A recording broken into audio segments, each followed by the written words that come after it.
আপনারা কি নিজের ভালোবাসার মানুষটাকে পাগল করতে চান? আপনার প্রতি আপনার ভালোবাসার মানুষটা যেন আকৃষ্ট হয়ে যায়, সে আমল পেতে চান? আসসালামু আলাইকুম রহমতুল্লাহি আবরাকাতুহু। আশা করি আল্লাহ পাকের অশেষ রহমতে আপনারা ভালো আছেন, সুস্থ আছেন। আলহামদুলিল্লাহ, আমিও ভালো আছি, সুস্থ আছি।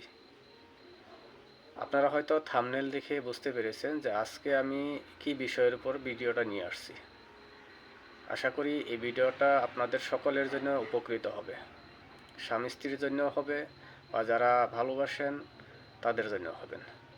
তো আজকের ভিডিওটা হলো, আপনি যাকে ভালোবাসেন তাকে আপনার প্রতি কিভাবে আকৃষ্ট করবেন, তার মনোযোগটাকে কিভাবে আপনার প্রতি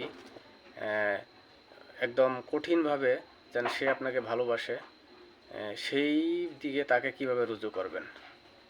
তো চলুন আমরা সরাসরি কথা না বাড়িয়ে আমরা আমলের দিকে চলে যাই।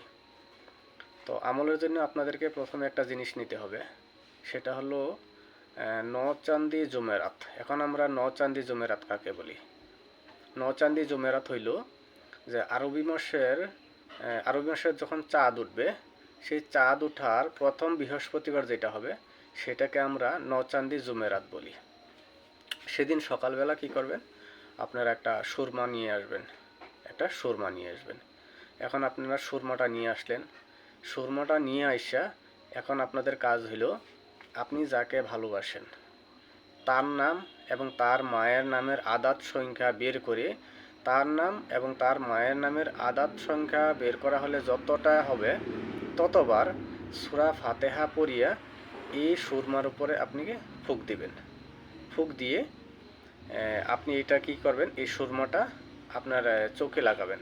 চোখে লাগিয়ে আপনি যাকে ভালোবাসেন বা যাকে আপনার ভালোবাসাতে আকৃষ্ট করতে চান তার সামনে আপনি চলে যাবেন।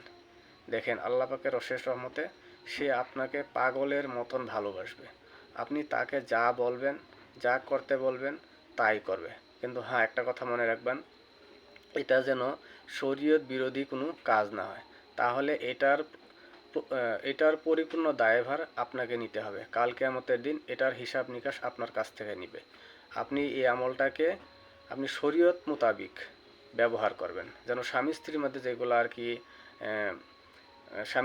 যেগুলা বিবাদ হয়ে থাকে, সেই বিবাদগুলোকে মেটানোর জন্য যদি স্ত্রী স্বামীর প্রতি আকৃষ্ট না থাকে, স্বামীকে ভালো না বাসে, তাহলে এই কাজটা স্বামী করবে। আর যদি স্বামী স্ত্রীকে ভালো না বাসে, তাহলে এই কাজটা স্ত্রী করবে।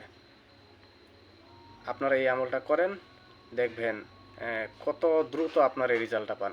এখন কথা হইলো, এই স্বামী স্ত্রী, মনে করেন যদি আপনি স্বামীকে বা স্ত্রীকে আকৃষ্ট করতে চান, মনে করেন স্ত্রী নামের আদার সংখ্যা বের করলেন, স্ত্রী মায়ের নামের আদার সংখ্যা বের করলেন।